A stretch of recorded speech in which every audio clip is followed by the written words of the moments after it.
5, 4, 3, 2, 1. You're live with Neve.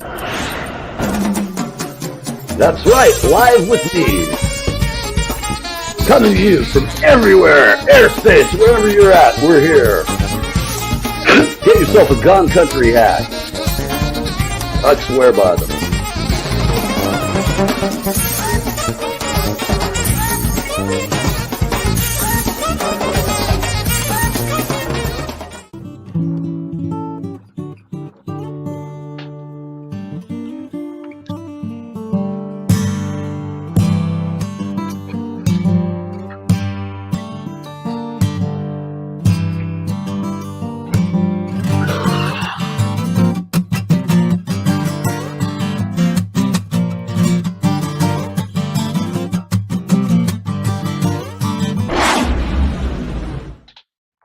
All right. Welcome to Live with Neve. Happy Saturday, Friday, whatever the hell it is. And I'm glad you're here. It's been a great week for me. It's really been one of those weeks. It's sometimes life is just so cool. I'll give you an example. In the past 2 weeks, I've gotten 2 mystery books. And both of the books, someone has to know, like, what I like to read. And in the case of one of them, has to be somebody who knows about something that happened a long time ago. I had a copy of the book by George Martin, the first edition, signed copy, had his signature right in the front of it. And I loaned it to somebody about a decade ago. Never got it back. Can't even honestly recall who took it or who I loaned it to. Been so many things have gone on. It was called All You Need Is Ears, and it was by John. And hey, everybody, good morning, Pam. All right. So I get this book, and then Friday, I'm heading into New York City. As I'm leaving, I see a package on the porch. I open it up, and it's this book, All You Need Is Ears, that I've been missing for decades. I called 2 of my friends who I know who send me books occasionally or look out for me and send me cool stuff. And neither one of them has fessed up to sending them, so it was really nice. And then the rest of my week, the day before yesterday, I was in New York City with Gina. Some of you have seen Gina Jones on my show before, and she's a country singer, songwriter, blowing up big. She's got a book coming out called The Madam of Music Row. It's excellent. I've heard and read part of it and talked about it with her for a long time now. Gina was one of my earliest guests on the show, and we've become friends over the years. She's got a great work ethic. She busts her ass, and that's what I like. She's honest. She doesn't jack around, and she's straight up. She tells you she's going to do something, she'll do it, and I really like that. In fact, I have a song here. I'm going to just play it for a minute, and I think you guys will like it. Let me get back. Hey, Steve, can you hear that tune? Hi, Al. We'll be bringing you on in about 10 minutes. Just hang tight. Can you guys hear that? Can you hear it, the song?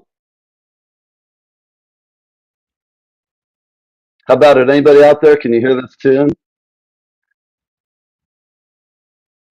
Oh, I can't wait to get that. Looks great, Pam. Pam Ryan's another friend of mine. She ran Project Pets here in my town. She's a great lady. Um, she's telling us about a great book about my town, From Indian Trail to Electric Rail. Definitely worth going to. I'll have to check it out. Well, thank you. Alan, can you hear that at all? Any music in the background? No, okay. Well, for whatever reason, this is not playing. Um, wow. Hold on, let me just turn that off. Sorry, people. My apologies. I'll have to figure that one out later. That was just kind of an added bonus track I was going to play for you guys.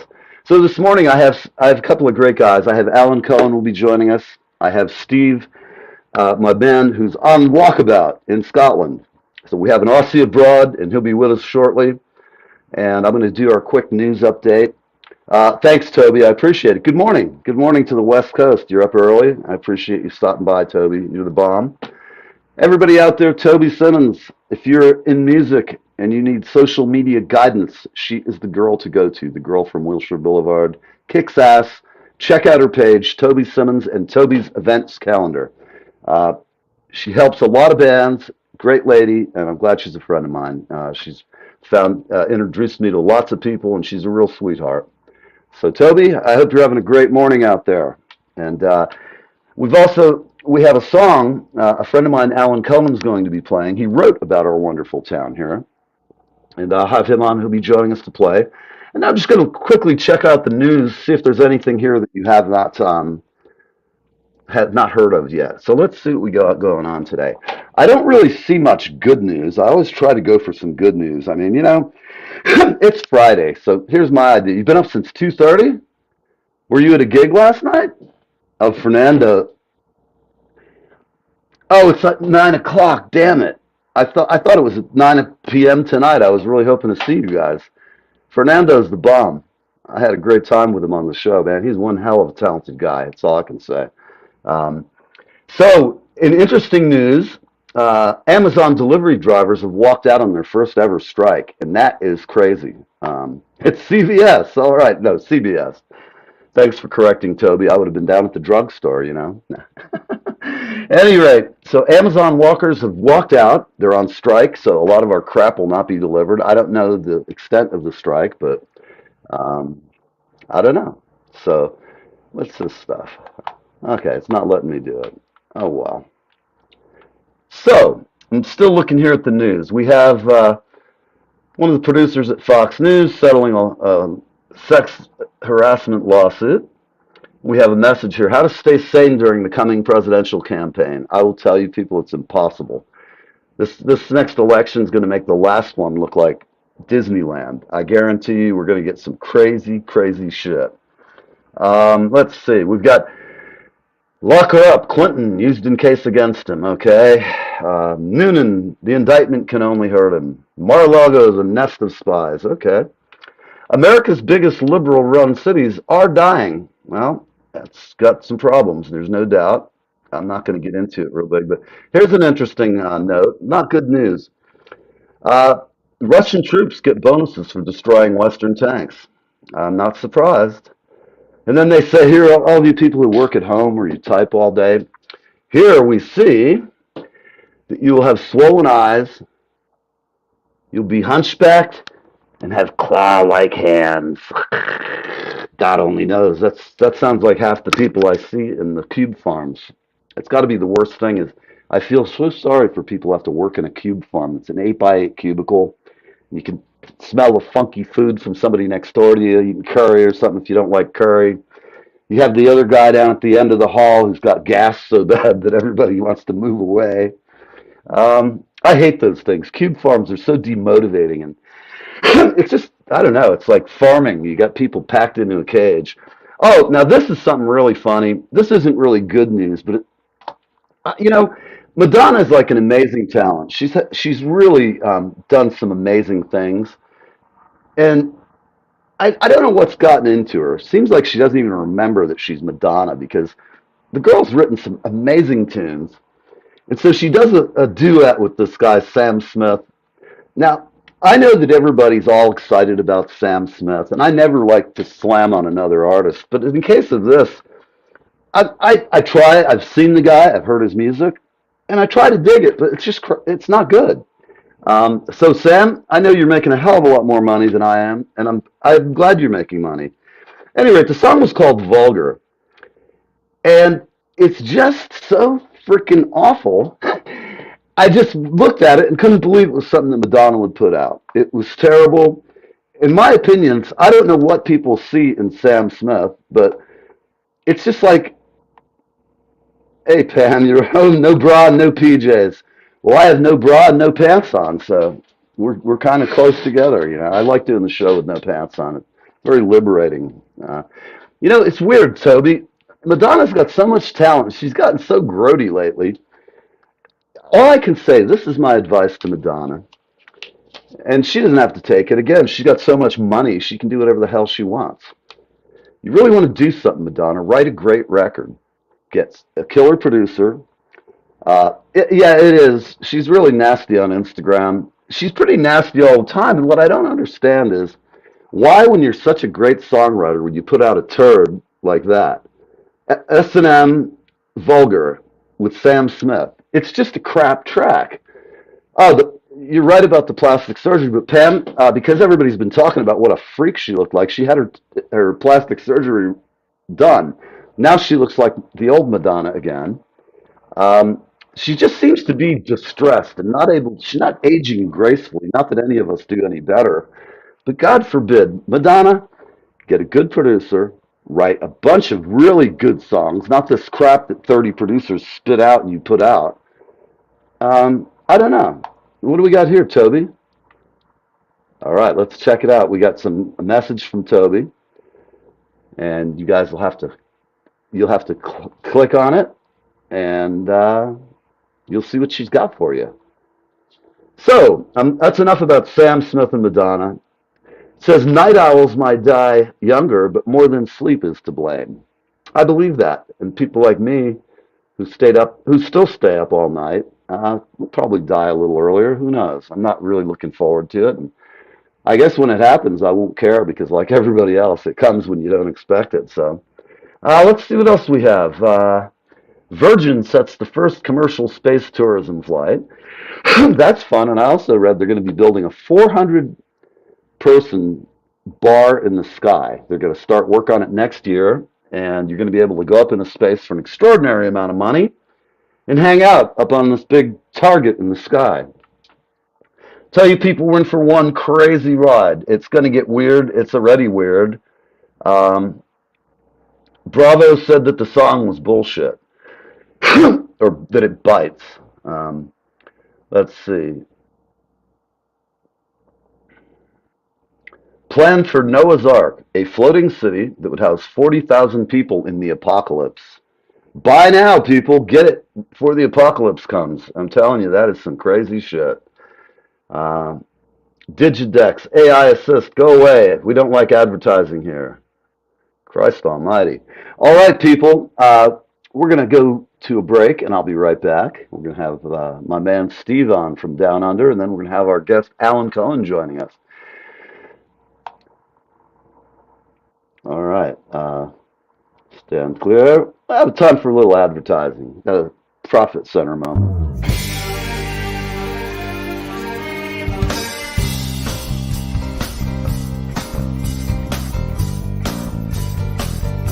My version of a Leonard Cohen song.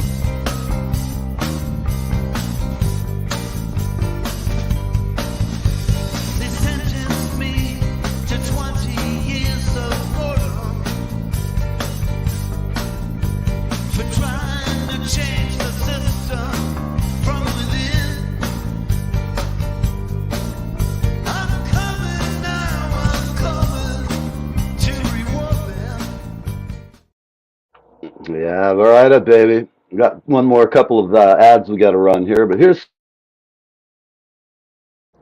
Hi, this is Leland Sklar, and I am hanging with Neve, and I am having the best time of my life. Live with Neve, Fridays on the...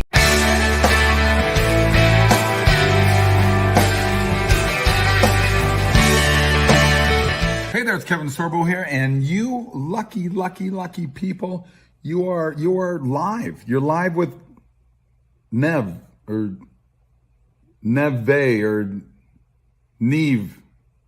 Neve. I don't know. I can't say the dude's name. Anyway, you're on live with him, so I don't know. I guess that's a pretty good thing. There's some changes. All right. A little Carlton Wilson, music producer from Rutgers, great guy, and lived here in my neighborhood, and I like him a lot. He's a very talented guy. Shore, and I can't say where, and I don't know. I saw that, Toby. I'm planning to catch him when they get dates here. I can't wait to see it. These guys are great.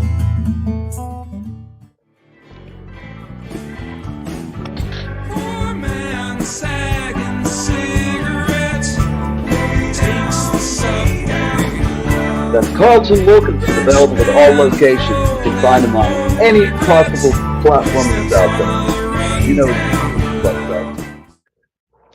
All right, good morning. I'm back. So, we're going to talk to Steve Baird, our roving reporter, an Australian abroad. He's roaming Scotland right now, and the guy's a great dude. I'm glad to have him for a friend. How you doing, man? What's it doing in Scotland today? What's the weather like? It looks gorgeous. G'day, Neil. Yeah, mate, Scotland is magnificent. So they're going through a huge heat wave here. Wow. You get the blue skies there. It's about 28 degrees. Normal for this time of year is about 19. Try and convert that into American, and it's about 78 degrees instead of 65. So it's been really that's hot. about what it is here in the New York area. It's about 75 today, I think. Yeah. So Beautiful. It's very hot. All the Scots are melting. The Aussies are saying this is like a winter's day at home, but right. It is great, isn't it? It's a winter's day at home. All right. Hi, ladies, gents. All right, and behind me there, guys. Right. This is called the Sweetheart Abbey. It's 1,000 years old, Wow. and the local queen of the area had it built for a hubby who died. She also cut his heart out and kept it on her chest, kept it with her, and carried it everywhere she went after he died. And when she got buried, when she died, she had it in a casket on her chest as well. That's where she was buried here. So, and mate, again, my apologies for last week. We got sort of lost in the Highlands, and it's easy to get lost in the Highlands. It's just a thing. How long did it take you to find your way? Mate, if it weren't for the GPS, I'd still be up there. I hate it when that happens when you're somewhere traveling. Yeah. It just all goes to hell like that. Some beautiful country, well worth the view. Yeah, so I've got to get myself into a better spot here. How about that? Isn't that something? And what is that? Is that the same place? Yeah, this is not the place we were going to be last week. No, we're down near what we call the borderlands. So England's about 50 miles away from here. Okay. So we're right down in the southern part of Scotland. How do the Scots get along with the English these days? About the same as you and me. Oh, good. Individually they're okay. But yeah, what can I say? I always, some of my friends from Scotland, I always hear them, going on about the Queen or whatever. Yeah. I honestly, tell you the truth, I like the Queen. She's been Queen as long as I've been alive. I'm 60 years old. She just passed away, and I don't really know what the King or the Queen do in today's world other than hang out, eat good food, and occasionally come out and, just do the Queen or King thing. But now that you've got Charles for a king, I'm like, God almighty. I'm sorry. Yeah. Charlie's been such a, I don't know what to say. It's a weird thing. He's a non-entity. And look, some of them, particularly the English, some of them absolutely adore him. And the rest of us, it's like putting a clown in charge. But sometimes someone he should have just given it to one of the boys, in my opinion. But what do I know? Charlie, go with Camilla. Do what you do. God help him. He's married to her. Better him than me. That's all I can say. Better him than me. I mean, Camilla looks like a trip. It's funny. My friend's watching the show, and she said that it looks like the lighthouse right behind my house. I live in Highland, New Jersey, and there's a dual lighthouse, the only one in the country. And it's been here. It's where Marconi broadcast the first radio signal across the pond to Paris back in the 1920s. Amazing place, the historic monument. And I think it's cool that I just happen to end up with my house right below it. It's great. And they put a Christmas tree in one of the towers every year, and it's right. I can just see it out off my deck, and I always enjoy it. I know it's the Christmas season when I see that thing lit up. It's pretty cool. At least it tells you when you've got to take your one down. Tell me about, are you going to, I know Wales is in a different location, but are you going to go there? We are. We're from here. We've got 2 weeks in this area. Then we're going to Ireland for 2 weeks. We're going to go right the full length of Ireland, doing what they call the Wild Atlantic Way. So right down the outside, basically facing Nova Scotia, I guess. Okay. So right down the outside of Ireland, and as I said, 2 weeks there, then across to Wales. We've got a week in Wales before we go to London for 2 weeks. Well, great. I'm excited because I'm living vicariously through your traveling abroad. It's just great fun watching it. Good stuff, mate. I love it. This is the happy time. I'm pleased that I retired early and got to do this because this is just fun, my friend. There is just It's a good fun thing, you going know. Retiring to see well shit. is always nice. I'm sorry, I didn't mean to cut you off. So tell Right. me this: how are the Brits? What's the general frame of mind and mood about this war going on over in Russia and Ukraine? What's the man on the Uh, street think about it? Are they I, concerned? Are they fearful? Are they happy? Do they think we're whipping their ass? Is it a little bit of both? don't know. There you go. There's a really short answer for you. I don't read the news. I don't watch the news. I don't read newspapers. I Right. refuse to listen to the news because it's all just doom and gloom. And I like where you try to get some happy news in at the start. It That's makes for a really much cool stuff. happier day. Yeah, but I can see why. yeah, I have not had any conversation with any Scot here about the war in Ukraine. Nobody seems to Cool. want to talk about it, and I'm really happy with that. So I got no opinion for Absolutely. you, Neil. I got nothing. I got squat, baby. Well, I just always think that starting wars with Russians who have nukes and stuff, and I don't know, I'm not a big fan of it, but I know everybody's all wrapped up in war fever here, so I don't know. I don't care You're who's spending a running lot the of money on show. it. It's just the whole thing just makes me go, not another one. Yeah, Because the not way it another works one. out is they tell you we're going to be there for a year. It never works out that way. No, Ukraine will be doing this shit with Russia for 5 years, is my prediction. no. They're not either side's going to make big gains on the ground.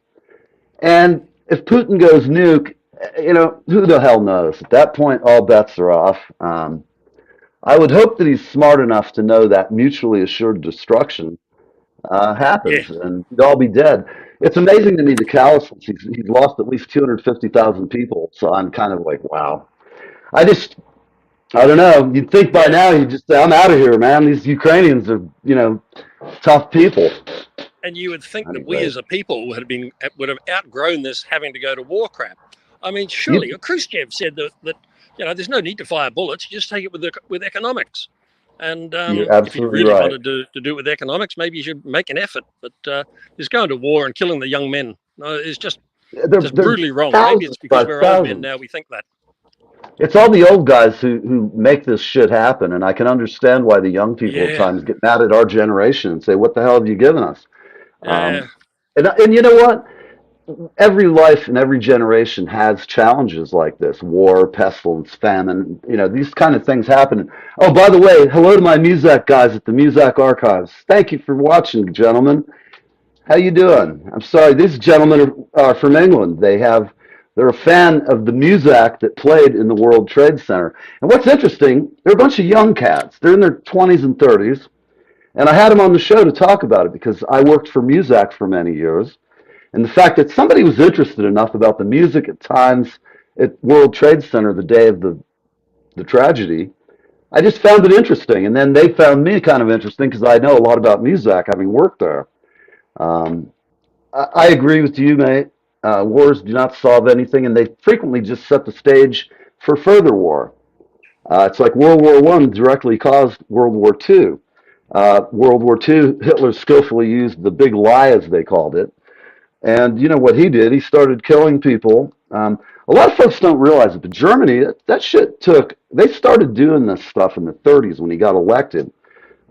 Harassing the Jewish people, harassing gay people, harassing gypsies, anybody that he didn't like. I went and visited a concentration camp north of Berlin called Sachsenhausen. It's about 40 miles north. And I got to just tell you, it's a horrible place. It's a horrible feeling. How anybody could engender such hate for the Jewish nation, or the people rather, they didn't have a nation yet. It's beyond. I cannot tell you. I stood in a concentration camp and put my hands on the walls.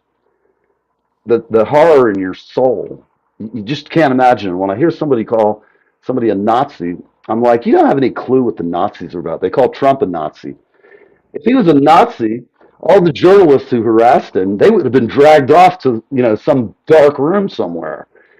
So my point is, wars happen. People do crazy and bad shit. But like now, I've heard people in the States talking about really putting it to the Russians after this is over. In my opinion, if they do that and they ask for reparations, you're setting up World War I again. I'm not convinced, but enough about this crap. I'm sorry, I don't do politics often, but sometimes it just comes up and I have to give my 2 cents worth. Yeah, you got a Here's little this kid. sidetrack there. I got a kid who's 15 years old, interested in the whole music thing at the Trade Center since he was 11. Yeah. Well, hats off to you, mate. I got to say, that's really interesting. You know, you never know. I've thought for years, well, what can I do to get young people on a show for boomers? And these guys found me. I have no idea how, but, thanks for watching, gentlemen. I really like you guys. And it's just a cool world. There's still good people out there, Just because I rag on people who are like warlike and stuff, every day I see great people in my life. I see people around me. I have family. I have great friends. And as far as all the shit that people do that you don't like, that's why you just got to clean out your friend list and have only good people around you. Makes life a lot easier. If you got a bunch of assholes in your life, ditch them. If they're clinging on your back and you're dragging them down the street, sometimes you just got to say bye. I mean, I've had several cases where I've tried to help people, and then you got to know when to say, this ain't going to help. This is just, codependent behavior or whatever. But all right, folks, we're going to go to another break, and we're going to come back, and I'm going to have Alan Cohen on. Steve, hang around. You can feel free to. Man. I got to roll. You got to roll? All right. Well, we're going to go to a commercial real quick. And Steve, thanks for being on this week, bud. I always like talking to you. Thank you for the invite. Much appreciated. And I'll try and find somewhere nice for you for next week. All right. Well, I know you'll find something great because everywhere you've been, I want to get a flight, come over there and hang with you. And you can't miss in Scotland. It is just magnificent. All right. Excellent. All right, folks. Well, that was Steve, our man, our Aussie abroad. He will be back with you next week.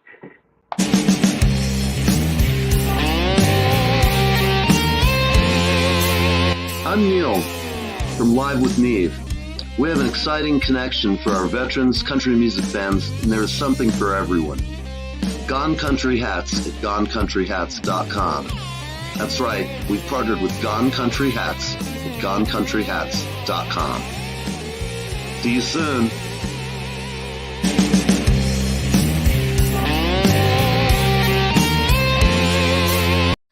Hello there, my name is Andreas Hellqvist, this is Daniel Olsson, and we're live with Neve and having a great time.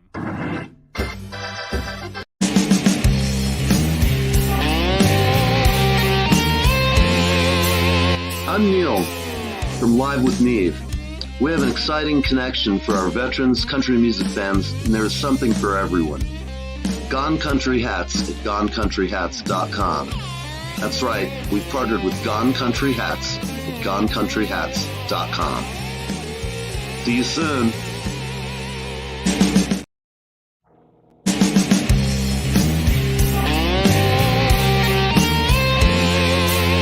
I'm Neil from Live with Neve. We have an exciting connection for our veterans, country music fans, and there is something for everyone. Gone Country Hats at GoneCountryHats.com.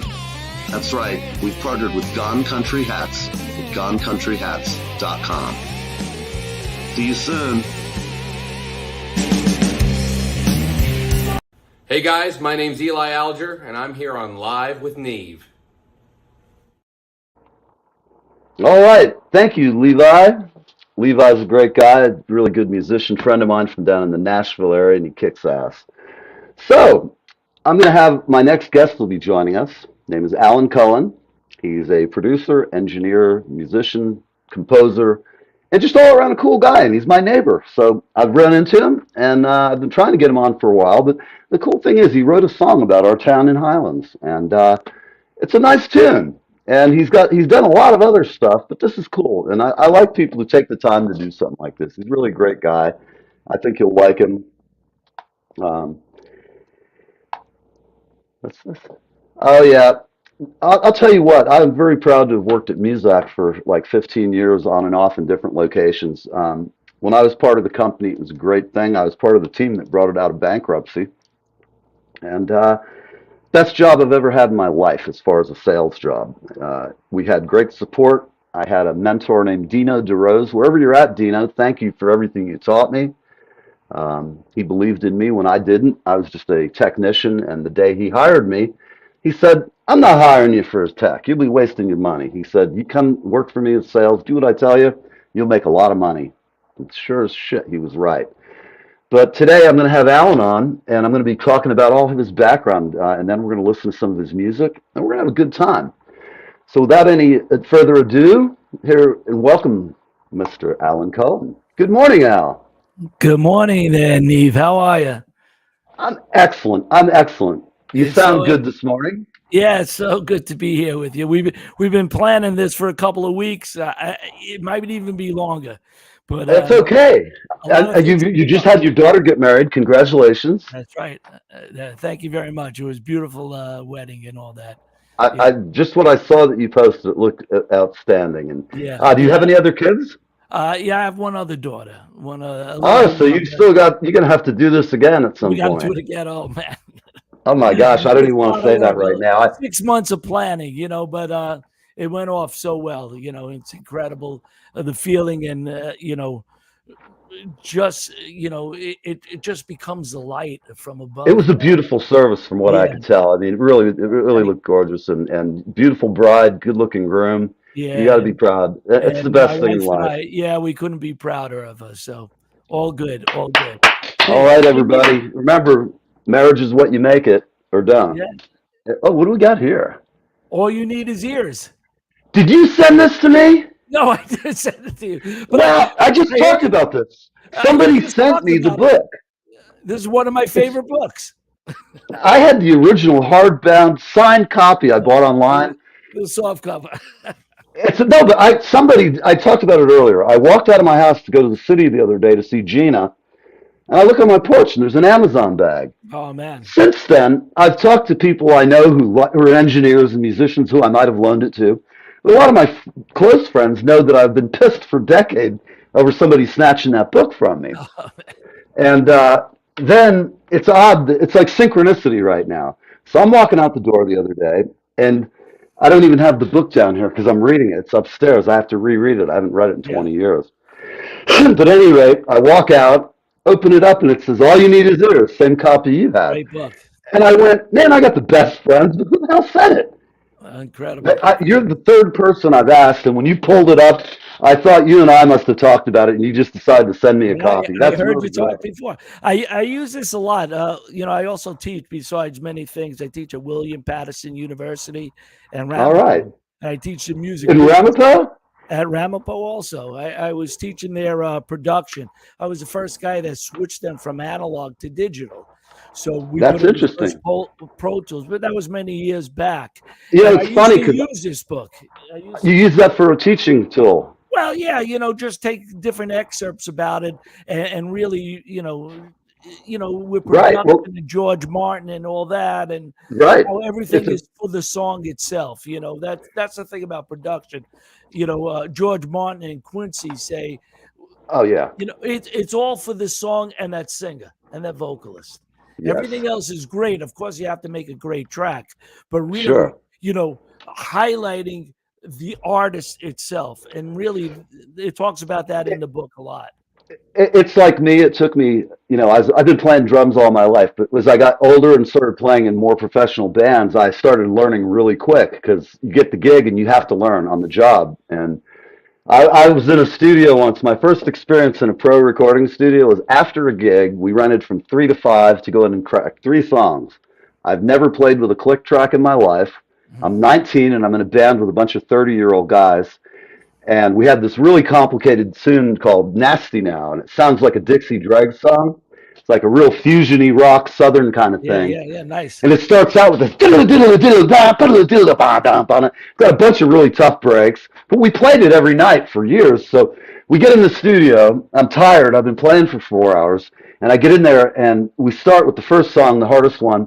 And I've got all these old guys, older than me, staring at me, disappointed through the glass, which you know how that is. We got people yelling, "Can't you fucking play with the click track?" And I'm like, ah! I sat in there for 3 hours. We got 3 songs done, but the whole time. And at one point, the band leader goes, "I don't need some young punk drummer telling me how to record my fucking song, so get in there and fucking pound the nail. I don't want to hear a goddamn fill." I was so psyched out by having been throttled like that when I went in to play it, I was just like wreck. We got that one done in 2 takes, thank God, because the whole first 2 hours, it was agonizing. After that, I said I will never go into the session again with these guys.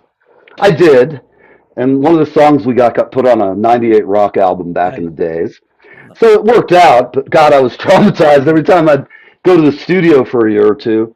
You gotta make that metronome your friend. That's the only way. You absolutely do. If you go in there paranoid about it, you're gonna have trouble. If you go in there and you relax to it, then it becomes your friend. I can do it now in my sleep. I put up a track. I mean, I'm not trying to brag, but my best take's the first or second one, and I'm quick, and I go in, I know what I'm supposed to do, and I do it. But we've all had those experiences, like where sometimes you just have one thing that vexes you, and I always say to people when they get stuck, come back tomorrow and do it. It'll probably go way better. Yeah, right. And when I produce you think about it all night, and then the next day it's just like, let me execute now. Right. A lot of times they just walk in and they nail it first take. Exactly. But I've also been a strong proponent of anybody in the studio when I'm engineering or producing. If they come in and they start ragging on the guy, I've been there. I immediately tell them, hit the porch, go get a Coke out of the soda machine. And if you can't keep your mouth shut, go home. You're not helping your guitar player by sitting there frowning every time he hits a bum note. Hit the road. Hit the road, Jack. And I'd get tight with the guitar player. I'd go, don't worry about those assholes, man. Take it easy. You're going to get this take next. You know, you clear on what to do. And it works. And especially with some younger musicians, they need to be learning how the real world works. Yeah. Exactly. And well, so tell me about your background in music and how you came to be it. Well, of course, I was one of those Beatle boomers, you know, at 6 years old, watched it at Ed Sullivan and said, "Oh, mommy, that's what I want to be," you know. So I started playing way back then and played through all, you know, just learned through, you know, regular school into high school. I was the class musician of my high school. So I got to conduct, you know, at the orchestra. Did your parents support your goals? Yeah, they did. They did. That's great. You know, yeah, my mom more than my father, you know, at the time. But, you know, she said, whatever you want to do it, you know. And then it was just so natural that, you know, they had to go. Right. And then eventually after that, you know, I was thinking what college to go to. Like I said, it was in high school that I was, you know, the class musician. Where do we go? Back then, it was Berklee College of Music. Was the only place. Is that where you went? So I went there for 4 years back in '74 to '78. Right. And I'm proud to say I'm one of the ones that actually graduated. So, yeah, it's funny you say that. So many people end up going on tour and never going back. Of course, I graduated in composition. Of course, I was a guitar player, but I really want to study composition because I always believe, just like a guitarist, the more you know about, you know, everything else, the better your guitar playing gets, because now you're really playing the parts. And back then there were terrific guys like the A-list drummers like Vinny Caliuta and Steve Smith. Vinny is definitely the most amazing drummers. I've seen him with Sting and everybody. He was 2 doors down from me in the dorm. So we hung a lot back then, and there were other great. Pat Metheny just left, and Al Miola was around. That he just left. I know Al. Do you know him? He's a Jersey boy. I met them. I wouldn't say I'm close friends with them, but definitely back then. I was also in the college. I was head of the Berklee Performance Arts Center. So when it first opened, I was like the first, so to speak, a stage manager of the place. Right. So and then we played there. A guy named Jamie Glazer was there, fantastic guitar player. So I know that. And then right before the last summer that I was going to graduate, they got a call for Jesus Christ Superstar. They needed a guitar player, and somehow they recommended me. So I said, and it was the summer before, so I said, great. You know. So you're going to sit down for that show? Yeah, let's go. And back then the conductor said, please, whatever you do, dress like a hippie. So I said, dress like a hippie. Well, my hair was down to here anyway. It's like, what? That would be hard. that was my natural dress anyway. So I got to play that, and that was really my first show that I did. And first of all, it's a great score for the guitar. Down, down, down, down, down. Yeah, that. Yeah, I saw that show, so I've heard you play at the venue. I went on a school trip. Oh yeah, really there you go. Yeah, so that was the first one. And then a thing about networking, you should know, or your audience should know, if you are a musician, networking is key. So the whole next year, while I was finishing my last year of school, I kept in touch with the conductor, Sherman Frank. Hey, how you doing? Happy holidays. Keep that. Right. So right as I was graduating, he says, Al, I'm on the international tour of the Chorus Line, and I want you to come out and meet me and play for us. I said, great. I graduated, had 2 weeks off, and then I was off. Dang. I was off on the road, and really that was the next step in my Broadway career. So I did that for a year. It was terrific. We toured all over the country, and now you're making money, you're playing, you're meeting people, the dancers, the musicians. It's right. What a way to go. I said, wow. So then after a year, I decided that it was time to go back and really try the next thing. You're young and stupid, and you don't want to stay in one place. Absolutely. So I actually gave notice, quit the show, and came back to town. So now I'm hustling around. And then I slowly knocked on everybody's door. And then I started subbing at the famous show, A Chorus Line, back then. Wow. And A Chorus Line, I subbed on that show on and off for over 10 years. And that was on Broadway. Nice. And from there, the conductor for Sugar Babies, the Sugar Babies with Mickey Rooney. They said, do you want to play for Lou Volpe, who's a great jazz guitar player? He's still around, fantastic guy, but you have to play banjo. I said, of course, I'll play anything. Shoestrings, I'll play anything. So a banjo, that's like friends don't let friends play banjo. I'm kidding. But I love the banjo. I love the banjo. And the show banjo is different than bluegrass. I'm not really a great bluegrass player with the 5-string picking, but if you're doing shows, you do all that. Gotcha. So I took over for Lou Volpe and did that for a couple of years with all the Sugar Babies and Mickey Rooney. I co-wrote and produced a song for Mickey Rooney, a rap song, one of the first. Oh my gosh, that sounds great. I'd like to hear that one. Kick your legs in the air, Sugar Baby, because your sugar daddy is here. I love it. So by the way, listen, I hate to cut you off. We have to go to a break real quick. We'll be right back. I just got to make sure I get my people who pay their money's worth. So everybody, we're on with Alan Cohen. We're going to be right back in 2 minutes, and we're going to hear the rest of his great life story. This is a cool guy. Like a melting flake of snow this year, I won't be sad to see it go. Hi, I'm Darren F. Flynn, a singer-songwriter from Ireland, and I'm on Live with Neve. I would have said it couldn't happen here.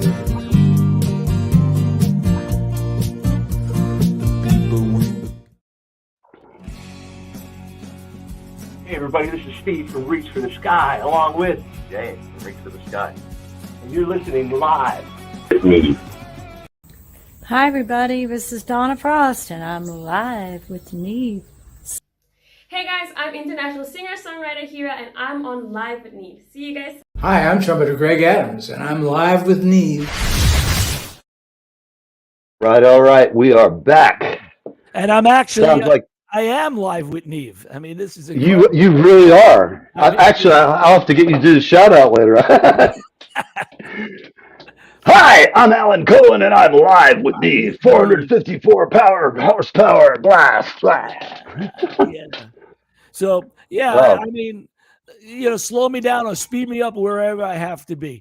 So then I did that show, and then from there I started doing many shows in the city. So my main claim to fame back then was that I play, till date, which I'm semi-retired now from playing shows.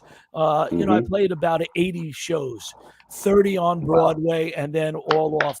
So you really have to be very versatile and learn to say, like I said, the banjo, I play mandolin. I play Mhm. ukulele. I got my little ukulele. That's great. And you have to, of course, learn how to read. So reading Oh, yeah. is a key, to being a session musician. So while I was Absolutely. doing that show, I've done so many shows. Back then, Sound of Music. I did Rent on and off for many years. Rent is also a great rock show for the guitar, and then I did Grease on Broadway with Rosie O'Donnell when she was in it, and we got to meet all the stars. Al Jarreau was one of the singers, Mickey He's great. Dolenz, Yeah, Davy great singer. Jones. So we got to meet all of them, and at the parties, you got to meet everybody. So I went on the road with my wife at the time. We just got married, and right before that, I was doing. I started doing oldies shows while I was doing the Broadway shows and producing in my studio. So is your wife a musician? She was, and that's how I met her. She, back then it was cassette tapes and quarter reels. So she came actually to my studio to mix down one of her records that she was, and she was a deep duplicator. So I met her. She paid me. I said, "Great, I got a couple of dollars. Would you like to go out to dinner?" And we wrote a lot of songs together. And at that time, I was living at the famous Chelsea Hotel. Chelsea. Where my man Leonard Cohen told Janis Joplin he was Jim Morrison. I slept with her. Great place. Definitely. And then I put a recording studio in there, and we were doing early hip hop records. I was working with guys like Mantronics, Just Ice, Curtis Blow, Big Daddy Kane, and my wife lived with me her name is Eve, and she lived in there with us, and then we had a baby. So it was a one-room apartment that, now we're growing I've been down. there. Yeah, but I got the t-shirt, the kids, the whole deal. Great place, a lot of partying, this and that, and of course we were doing our own music at the time, and so that was my first in the city while I was still playing shows. And then I started doing a lot of the oldie shows, and then I got hooked up with Bo Diddley, who I've also played with Bo. That's one of my I played with Bo for many years. I toured the world with him, so we had some great places, played slide guitar and this and that, and Bo's that's really amazing. Like when you were working with Bo, was he living in Florida? Yeah. You were in sad Florida, kind I was of up in New York. He traveled, so we just meet him wherever he was. Right. When I got the chance to play with him, it was one of those deals where he was coming to town, needed a band. So my friend's band and their drummer flaked, so he called me up. It's like, "Hey, you want to go play with Bo?" And my memory of it is the first song. I know I played Bo Diddley a million times. All those his tunes. beat, that's for sure. Yeah, but what happened was he turned around and looked at me. I couldn't hear him, and he goes, "Don't play no iron." I'm like, "What the fuck is he talking about?" I'm playing, and every once in a while I'd hit a crash. He'd turn around and give me a stink eye. I can't hear. I didn't understand what he said. He meant don't play the cymbals. So 3 or 4 times he gave me the real bad look, and then the road manager came out and said, "He's telling you to quit fucking playing the cymbals." So the rest of the night I'm like bump dump dump dump bump bump dump dump tzump. I'd use my hi-hat just to get that. But it worked great because after the show, he goes, "Man, you finally picked it up." He was like, "I didn't know what I was doing." And I was terrified because he's Bo Diddley. I mean, Yeah, he was. What are you going to do? And his famous line, of course, you're singing his beat was, "Ow, everybody stole my beat." He's damn right, man. I said, "Bo, you can't copyright a beat. You can't. It's just you can't copyright a beat, unfortunately." But he was right. He stole it from somewhere back before him. Everybody steals something. Every good musician I meet, I take something away from them, and I don't consider it stealing. If somebody sees me and they want to ask me like how I did something, I'm a pretty easy to get along with guy. You want to come up? I'll show you how to do the rudiment. I'll write out a little thing for you, and you can. I'm not a great sight reader or anything, but I can write out the rudiments, and I've been playing long enough. I can look at a chart and know what's going on, but I'm not like Vinnie Colaiuta who gets every fly speck, but after I've been playing a tune and I got a chart, I know it within a day of playing it. It's like the best way to learn. I was just watching Vinnie on the videos when he was playing with Jeff Beck. Oh, that was the best. God, he was brilliant. Oh man, ridiculous. So I was so sad. Yeah. I just didn't see Jeff Beck going out that quick. It blew my mind. I was in Los Angeles the day before I went. Some of my friends went and saw him, and I was just like, God, I wish I'd have gone to that concert a day earlier. He was slowing down. I saw him at the PNC. We went to the PNC like only the year or so ago. Right. And he sounded great. I mean, he sounded great. Oh, yeah. I said for decades, and everybody's got their guitar heroes, but I've for at least 40 years now said, of all the guitarists out there, I personally like Jeff Beck more than a lot of the other world-class guitar players. It's just because he's so unusual. As soon as you hear him play, and even Jimmy Page and all the people who were his friends, they all said, Jeff was just like brilliant guy. Terrific stuff. And I told him he was a really nice guy too. With Bo, we toured with Bo. I toured with back then. I mean, Ronnie Spector. We did the Christmas shows. Good old Ronnie. We did some cruises with Ronnie and all that, and the Shirelles. Cool. Those were all the oldies that I play with. Right. And all along, I was still composing and writing my own stuff. And then I did a lot of producing. We did the original. Hip hop into basketball. I was working with a guy named Jesse Itzler, and in my studio, and we did "Go New York Go," the big "Go New York Go" theme. They still play it today. So we were the first ones really doing hip hop in sports music. So at that time, then I started my own library while I was still playing Broadway shows. And so my music is playing all over the world. My company is ACM Records. I run it with my wife, Evelyn. And we have music and movies that are still playing. We just got a new hit in there's a new movie out about Yogi Berra. What is it? The new documentary that's out right now. So we got to start in there. We just saw it at the movies a couple of weeks ago. So it's great to see your music on there. And of course, it's a great way to keep making royalties. So I got stuff in the classic movie Brokeback Mountain and very good. That's what a few cents on and on. Hey, there's one of my AKAs.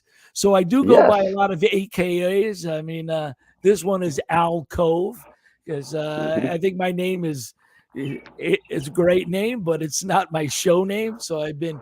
It's funny. I use Ringo Starr's alias that he uses if you call the hotel. It's Zinc Alloy.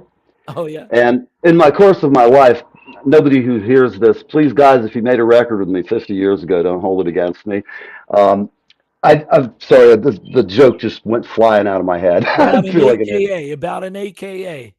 Yeah. Oh, and so I would use that name when I just didn't I produced something, but the band really didn't spend enough time to make it good, and I just didn't want to send it out with my name on it. So I'd be like Zinc Alloy. That's my, and everybody laughed. You take on a whole different character. That right. So I do that a lot. I was Alloyd. I used to sing at all these UFO festivals, and I used to do interviews such as yourself, but interviewing all these abductees. Oh man, I can't wait. I got to see some of that. We had a guy on who talked about that. I also had a ghost hunter on, so we called him our. I gave him a title. I forget, the ghost hunter for the Live with Neve show. We had him on for a while. I couldn't tell if he was just a showman and doing this for fun and knowing it was all BS, and he's just a showman trying to rake it. What happened is I told him I wanted to write a plot called Hillbilly UFO or Hillbilly Ghost Hunting. And it was going to poke fun at him and his family. He's a long-haul truck driver. And when I had him on, there were some shows where I just had to chuckle. Like on one, he has this big knife. It's got an Egyptian motif on the handle. And he said he found it in the cemetery where the ghosts were at and all. And at that point, I kind of going. So I would make jokes with him, like stuff like, I'm going to have to call Dr. Venkman in. We're going to do a consult. And he laughed because then he knew I was poking fun at him. But I never really was I never pushed him, or I didn't blow his cover, you know what I mean? Had him on a bunch of times, and then the last time we had him on, I called to have him on the show, and he's supposed to call in with like I did with you. Well, I hear him on the phone. Some guy comes up at a truck stop, tries to rob him with a knife. The phone gets clashed, and the next thing I hear, I call his daughter. He's been arrested for stabbing some Mexican guy at the truck stop in North Carolina somewhere. I'm like, what? Him? Can't even fathom him stabbing anybody, you know? Man, crazy. Sure as hell. But, you know, we get some interesting stuff sometimes. That was a crazy guy. I haven't seen him in a while, but he got off because the dude was trying to stab him and take his wallet. That's but nuts. crazy. So, I'm just glad I kind of do what I do for a living. I don't yeah, have to deal with that kind of thing. It's all good. Well, I was doing the UFO stuff for a long time, and we do a lot of shows where there were UFO painters and artists and poets. Interesting. And then my band Alloyed we'd be the closing acts. I sing songs like Abduction, Alien Love, Missing Time. I love it. All that stuff. So usually when I write something, I kind of like live through my songs. And that's kind of what happened with High on Life in Highlands. We a couple of years ago, we were looking for a place down south. We knew nothing about Highlands. We were looking in Long Branch. We're looking here. We put a couple of offers in. Also, my wife saw it. You know, she's a broker. We own a company called Living Great Real Estate. So I do real estate now as well. And she saw pictures on the bottom picture of that thing with the sunset. She says, let's go see this place. We walked in and it was right on the bulkhead. It's right on Shore Drive over there. And she says, you know, it's funny. I lived on the bulkhead too before in my old place. Yeah, down at Marine Place. Right. I mean, we could see the C Street right from us. Right. The beach. It's beautiful. She walked in. She says, I'll take it. 2 weeks later, we closed. Excellent. And that was it. And it really consumed me, my songwriting. And all of a sudden I came up with, you know, Highlands, this, that. I didn't know what to write. And high on life in Highlands. Because I didn't really want it to be about, even though everybody was partying, I didn't want it the song itself to really be about, you know, substance abuse or anything. Yeah, the people puking in the dumpster in the summer. Yeah. Although that would be a good line in the song. It's funny because when I lived on the bulkhead, it was an ongoing. It was just the most crazy shit would happen. One night, I'm sitting on my porch, and I look out and I see a car. They're parked on the bulkhead just next door to on the next block over. And while I'm sitting there, I see this chick hop out of the passenger side, run around the truck, squat down, and take a piss right in front of me. And so I'm kind of like, oh, well, the girl's got to go. She's got to go. I'm not like giving her any grief. I'm kind of laughing, chuckling about it. And then they're out there for like an hour. You could hear them going at it. Like the whole neighborhood could hear it. Had the windows open. She's shrieking like a banshee. My wife, my girlfriend, she might as well be my wife. I'm going to make her an honest woman. I told you, you got to become a good man. I am going to do that. You're right. I've been with her 8 years, and it works great. And I'm actually planning that, so don't tell anybody. And thank God she doesn't watch my show, so it's a good thing. But yes, that's on my plan. Got to make you an honest man, you know. Absolutely, it's time. You know, the third time's a charmer. I'm the happiest I've ever been. And I was lucky last at the Clam Fest. I got to be featured, so I played it a bunch of times at the Clam Fest. And you know, it's a great song. So I got so consumed by it that I lived it, and I needed another alias. You know, I was out. I love it. Album, like the alcove, alcove. I like the wordplay there. It's kind of a pun. Alcove. Yeah, exactly. So let's give it a listen. The town, the great town, and you know, so I got to play it at the Clam Festival. Probably do it again this year. I was going to play in a couple of clubs, but unfortunately, I had a little health issue, so I'm not playing as much right now. And I'm getting my stamina and my chops up. Right. So you know, I'm just working hard and getting my playing. But it's funny from playing. And then maybe we'll go into the song. You know, I played some of the most intense scores from Fiddler on the Roof, West Side Story. Right. Oh, that Fiddler on the Roof is such a great musical, man. I spent so much time learning the heaviest scores, Wicked on Broadway, all that. Right. And then So now, because I'm a little compromised with my right hand, which, like I said, this health issue kind of screws with your picking a little bit. Yeah, just holding a pick is not as easy as it was, which is crazy. So what I'm doing is just playing simple Beatles songs and Neil Young songs, and all of a sudden I'm finding the love for the simplicity, and it's helping me just. They're absolutely. I've said it. A song, if you can play it on a guitar or piano, and it's got bones, then it's you don't need all that other crap on it.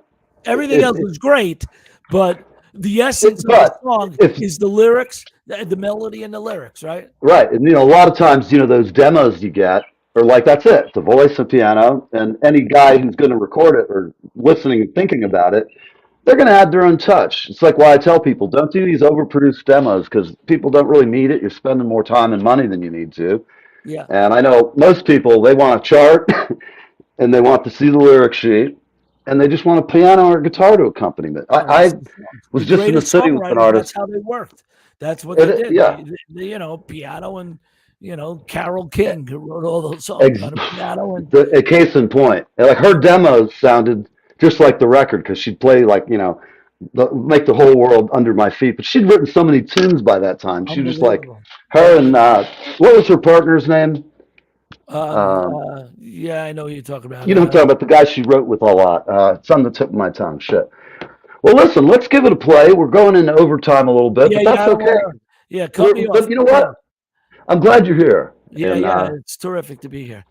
It is great to have you on. You've had a really exceptional life, and well, I enjoyed myself throughout. Me too. And that's the secret to living. And just keep everything positive and hope for the best. Because at any minute anything could happen to any of us. So that's everybody. Enjoy every sandwich, man. You never know. But here we're gonna play some music. My friend Al Cove.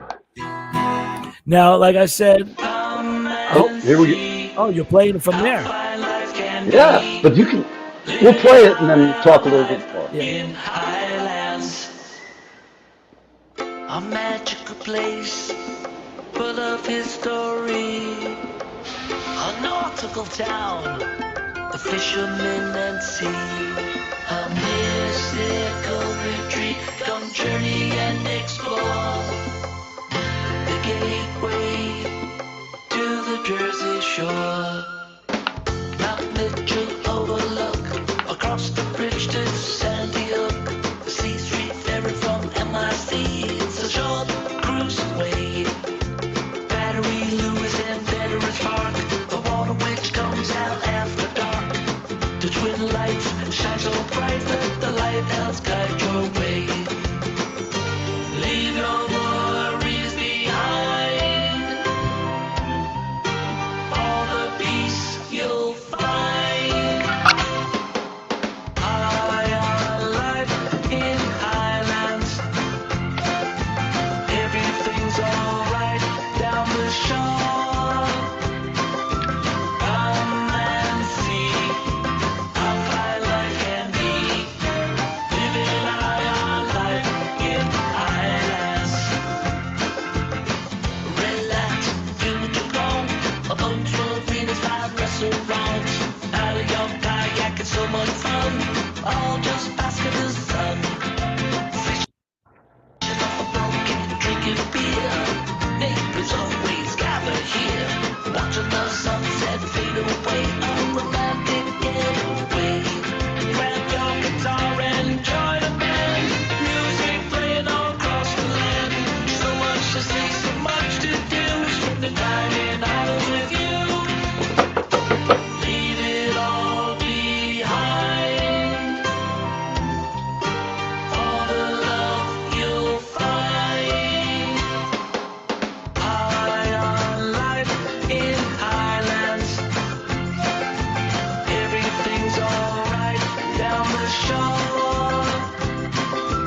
Hi, Gina. Hi. Hi, everybody. Hi. Hi. Hi. Hi. Come and see how fine life can be. Living high in life.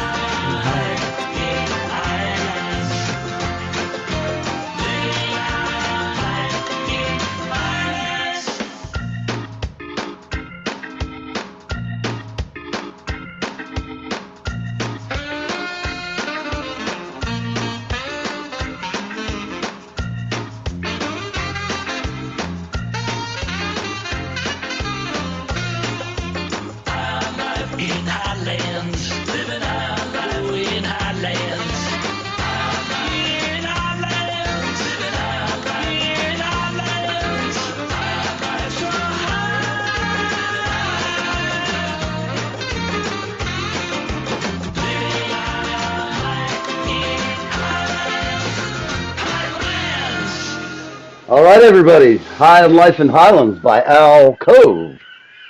I love that name. I'm gonna crack up. That's cracking me up even now. Oh my gosh, that's really.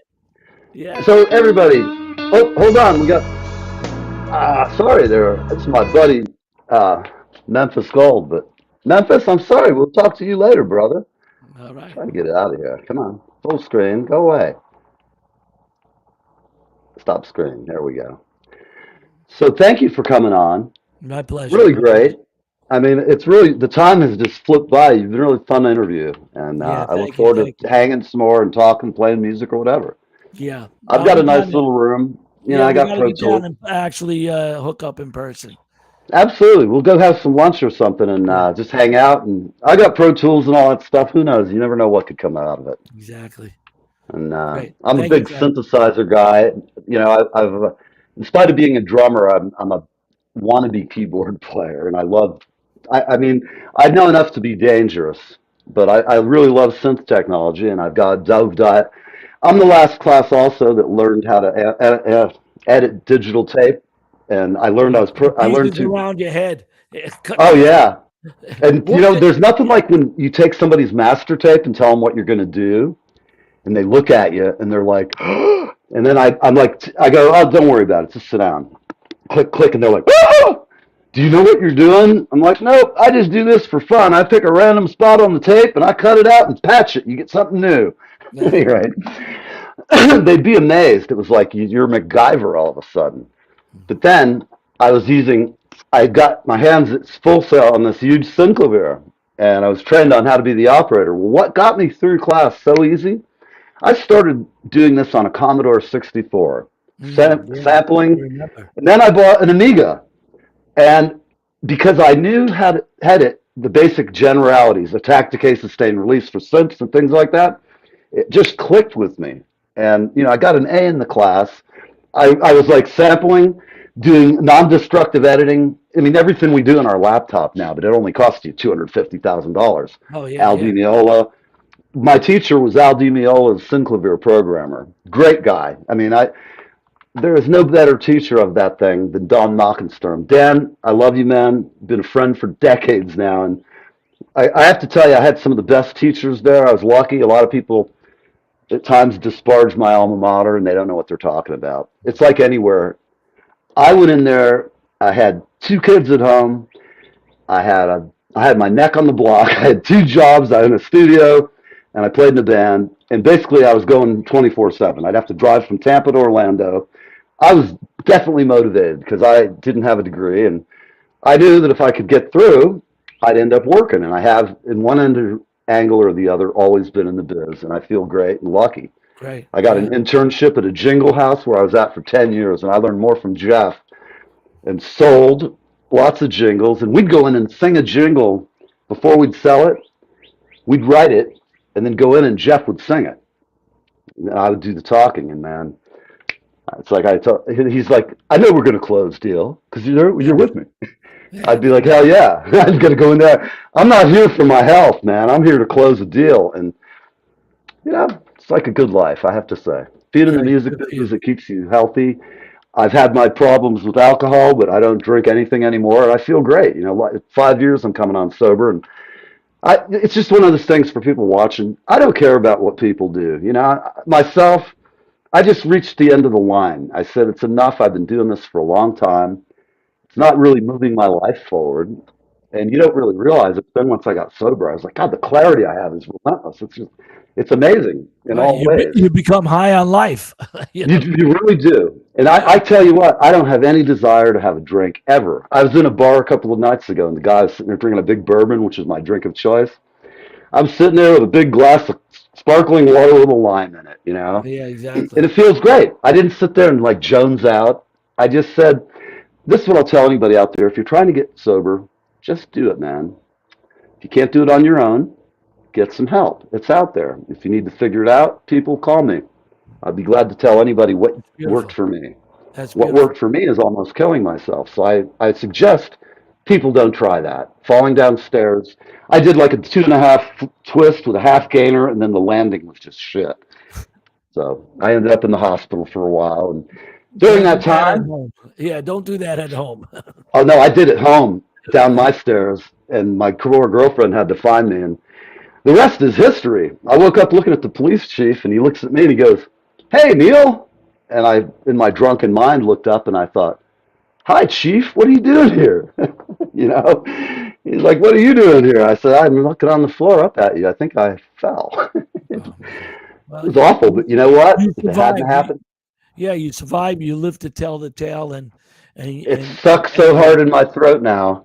Yeah, I'll never take a drink because by hitting that low, you could be super high, and it's great that you're also telling people about it and helping people buy your. It took a while to talk about it all. There's a certain shame factor that people have, and all I can say is the people who thought I wouldn't make it, thought I was doomed. Well, I'm still here, and you guys probably aren't in my life anymore.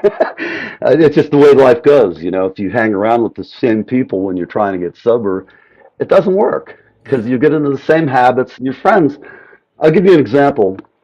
Not long ago, I went to a party a couple of years ago. They know I'm sober. And one of my asshole friends comes up to me with a glass of bourbon and goes, "Here, man, it's just a party. You can take one." I was like, "Take it away." And then I made my took my silent exit, and I've not hung out with him ever since because I don't need people who are going to try, because misery likes company. This person's a real alcoholic and very functional, and he's functional. Excuse me. He goes to functions, and he's usually drunk, preheating. And I just thought what a shitty person he was to do that, try and get me back into the groove. And I just thought, that's the last time I'll call him for a session. You need good reinforcements in your life. You do. And I've surrounded myself now with people who are really good, really talented. None of them are, addicted to any kind of intoxicant. And it's just I don't care nobody could have told me this when I was in my 20s and 30s. But now I look at it and I think, gosh, if I'd have just invested every dime I spent partying, I'd be a wealthy man. But it's life. You go through it. I've always been able to make a living, and I'm still alive and well. And I look at it now, whatever they throw at me in life, I'll deal with it. I can't really sit and worry about it. I do my best in everything I touch, and if that ain't good enough, well, somebody else will have to figure it out. Thank you so much for being on, man. You really, I think you're a great guy, and I look forward to hanging with you. Are you down for the whole weekend? Well, right now I'm probably coming down tomorrow. Right now, I'm still up north. We have a place up north, and we have a place down on the bulkhead over there. So we go back and forth. Sure, good, Well, yeah, I used to live up in Mendham and drive down here to my girlfriend's house all the time. That's a hell of a ride. yeah. Every day, and then I'd have to go to New York, but we have the boat here, so it's just, we're lucky. We're lucky in Highlands. I love it here. But everybody, we've been on with Al Cohen. Reach out to Al Cohen. Where can we get your stuff? Well, it's up on Spotify, iTunes. iTunes. Everywhere you could buy digital music, we're there. Excellent. So, Well, I want to thank you for being on, and I look forward to having you next time. All right, people, we're going to be out of here, and I'm going to show you my next, the house band I'm going to be hiring. I think you'll like them. They're from Lesotho, and I hope you enjoy their stuff, and we'll be out of here. See you soon, Alan.